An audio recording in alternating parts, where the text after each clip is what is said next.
decided to hijack Paula, because I've got you now, and to talk about food, getting around, transport and food. So I went around and I recorded how to get onto the bus. I didn't tell you, I got lost in the bus. Really? To come here? Right. No, not today, not to come here. I was after the exam, I decided, to go around to. I just want to leave the house and I want to see the snow. Let me just go around. So I took a bus that left me at the Elbow bus terminal, right? Yes.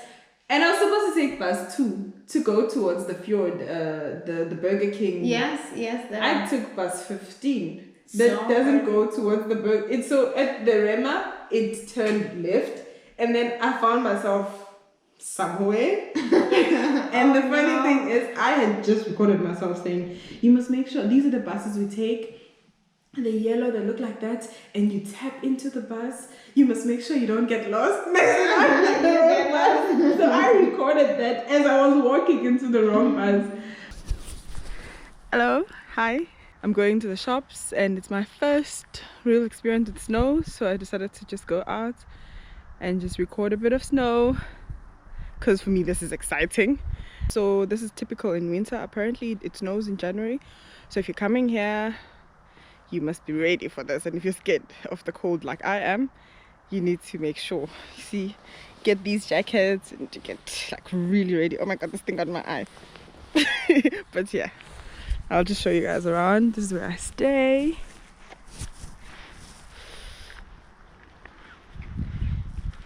I called my daughter and I showed her this because she's a big fan of Frozen. So I told her that Elsa made a snow for us.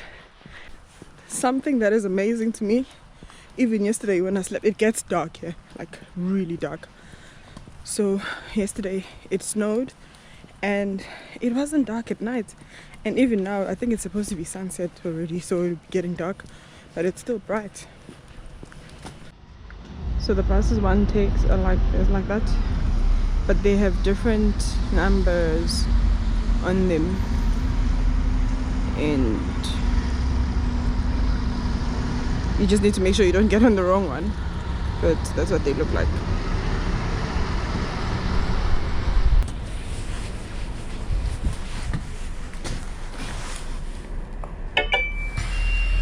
Aibo guys, Sangivili Passerong.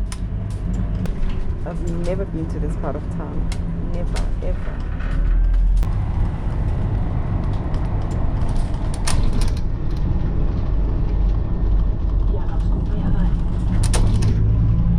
I think the interior design in most houses here, it's so beautiful. It's like show houses.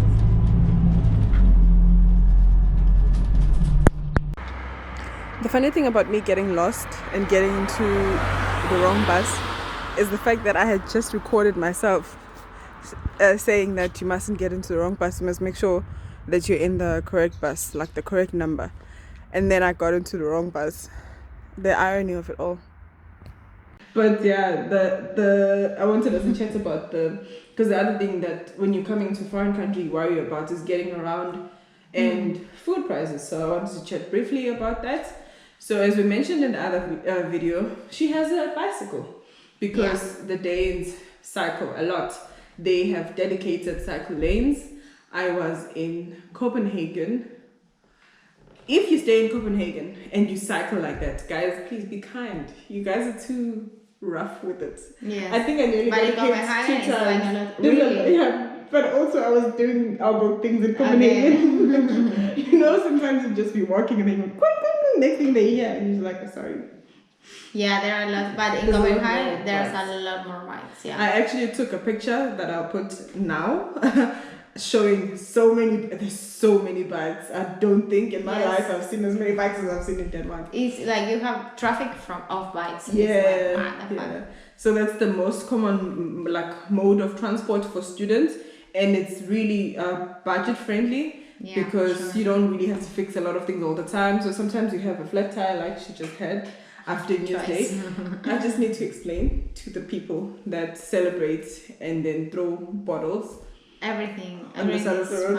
You're costing the students. We can't afford to be fixing tires all the time. Yes. Even though I don't fits, but I feel for my friend. Yeah, I took my bike to the bike shop, but if you in the supermarkets here, and especially in Fotex, that is one like a huge one. You have these inner cameras that you can change by yourself. Is it? Yeah. What did you do? I didn't do it because I don't have these tools, but I have friends that know how to do it. So next time I will ask them. I was about to ask, how much of a superwoman are you? We just did this thing here now, and I'm like, no, I'm not. I want to learn, but I didn't do it yet. So, like she's mentioning, the main shops or the most common shops include Footex, like she's explaining.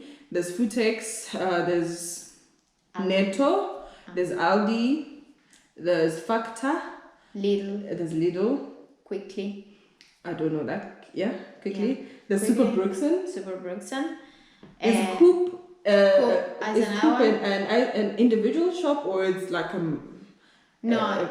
It doesn't include Facta, and I think it includes Facta and Super Brooksson. I don't know the names and characters I of don't this. know. I don't know. I think it's a special like brand, but I'm not sure because I've never been there.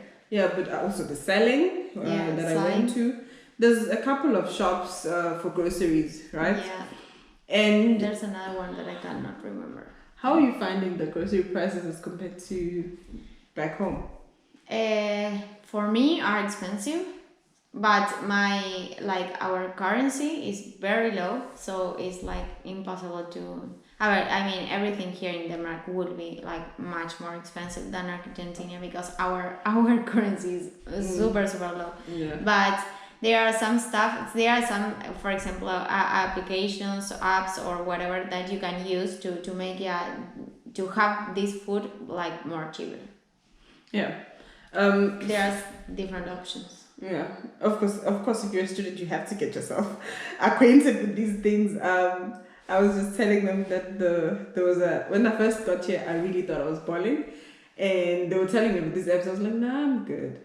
By the third week, I was like, wait, tell me about there's this app called Too Good To Go. Mm-hmm. So sometimes you really do find like good deals where you get a bag with a whole lot of vegetables and maybe some meat, cheeses and stuff. So you only pay 30 krona. Yeah, it depends where you buy it, but it's that. Yeah, so 30 krona is about 750. 30 krona, 750. 30 krona is about 75 rands. So you could find like broccoli, cauliflower, potatoes, ham, and from Netto. I think that's how much it is. 29 krona from Netto. Yeah, it is from Netto, and you can also go to make out to go from bakeries, or it depends of sushi shops or whatever. Yeah. And it depends what you choose. And the thing of this, the Too Good To Go, is that they sell you the food that is going to be expired, so it's like a win-win for the supermarket and also for the people that is going I think to the buy. Initiative was started out to reduce food waste. Yes. So to ensure that the food doesn't get thrown away. So sorry, that's gonna be edited out. So to make sure that the food something just happened. So to make sure that the food doesn't get thrown away, the app helps out because it ensures that the businesses still make some money off of the food items, but also us students who really need this are able to get decent food. Yes. Because what am I trying to say? English, come back. There hasn't been a lot of Too Good To Go items that I couldn't eat. It was just the liver pate, which it wasn't bad. It's just that the taste and the texture I'm not used to. But other than that, I found decent things there. Yeah, the thing is that you have this surprise bag, so you can have whatever they have and they want to give you. That's the thing. But if you order like a full Too Good To Go of just for fruits and vegetables, then you will have just fruits and vegetables. Perhaps you have a vegetable or fruit that you don't like, and you have to. I don't know. Yeah, what we normally do with our other colleague Maria, she will sometimes, if she has too many grapes or she has too much of one thing, then we just share amongst ourselves. Sure. And that's Because fine. that also helps ensure that like money goes a long way. Yes. Right. So in terms of the food prices, for me, is comparing to South Africa, I find that the prices themselves for some of these things are similar. It's just that because of the currency difference, things are much more expensive here, for example. So you could find bread being like, okay, there's some bread for 7 krona that I've seen. The toasting bread is 7 krona. Yes. But I normally go for the like high fiber whatnots, which are then like 18 to 20 krona, which is the same. If you buy in South Africa, you'd find that type of bread with high fiber, low GI for about 20 rands. So the pricing is the same. It's just that the currency. So if in Denmark it's 20 krona, it translates to about like 50 rands.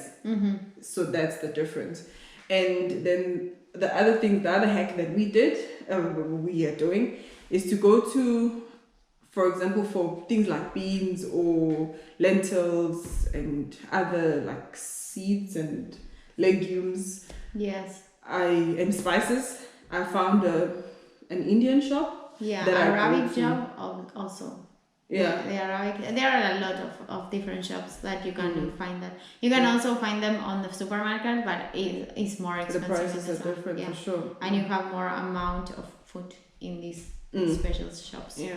And another thing I want to say is that a good idea is to go to the supermarkets when they are about to close. So because they have all these spar things that they have like the discount things, because there are some things that are going to get expired. So they had these orange signs saying like 20 off or 15 off or whatever, and it's generally when they are about to close. So that's also a good tip. to See, these are the benefits of staying closer to the town. center. Yeah, for sure. I normally go on Sunday to buy like meat, for example, at Food Tech. Then I go to only the red stickers. One thing I can tell you, red, if you like beef or that type of thing, it's very expensive. Yeah, it is super expensive. It is so expensive. When I eat beef, I'm not even gonna lie, maybe once a month, maybe. And even then, when I do buy it, I buy on Tilbud. Yeah, Tilbud. It's like the red sticker. It's like I think it's safe or something. Yeah, it's like it's saving here or spar or on discount. I think it means discount or something like that. But you're making a saving on that meat. So sometimes you find that maybe it was 120 krona, but then you're getting 2 pieces of steak for like 59 krona. Yeah, that's good. But that's still so expensive because that's 2 pieces of steak for almost 130 rands. Yeah, it's super expensive, and the meat is not that good. Also, the fish is compared to Argentina. Sorry, it's not that good. The fish is also super expensive, and you say why? Because we are surrounded by the ocean. I don't understand. So the thing is, like, they export all the fish, and here is like very little. It's so expensive. Yeah, and sorry, I want to say another thing. There's another app that is in Danish that you can search for the things you want to, and there you have like all the discounts or the discounts or whatever of all the different shops. So what's the name of that app? I don't know about that. It's very difficult to say. Okay, send me a link. She will put it there. Yeah. Please send me a link because I also need that, and I don't know why you haven't shared it with me. But okay, we'll discuss this after this video. Yes, it's also good to I don't know. You want to buy something specific, and you know that in this shop they sell it, and it's like for I don't know 5 days. That is like in this good price. And also there are difference between shops. The prices between shops. There are some that are more expensive, that has more like a different type. Yeah, which one would you say is more expensive from your experience?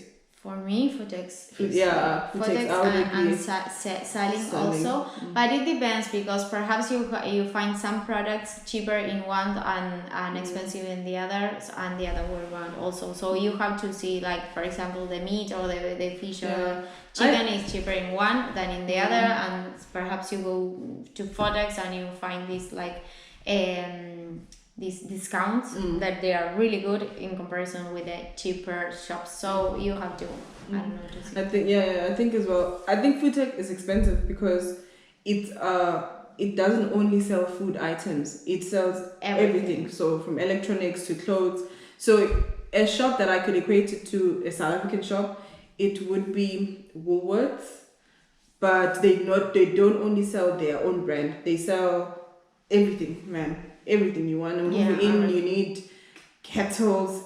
They've got everything in that shop. So I think maybe that's also another thing that's making it expensive. And they do offer a whole lot of service because I think I'm not sure if other shops do this as well. You can post and receive post there as well. There are some of them. Another shop is Spar. The name is Spar. Oh, we have Spa as well. Yeah. I haven't actually gone to Spa yet. No, you didn't. The good thing of Spar is that you have all the vegetables like in some of them. You have the vegetables and the fruits like that are in Spar. So if you go out, then you have this Spar discount in the fruits and vegetables. To Spa. Yeah, I mean some things.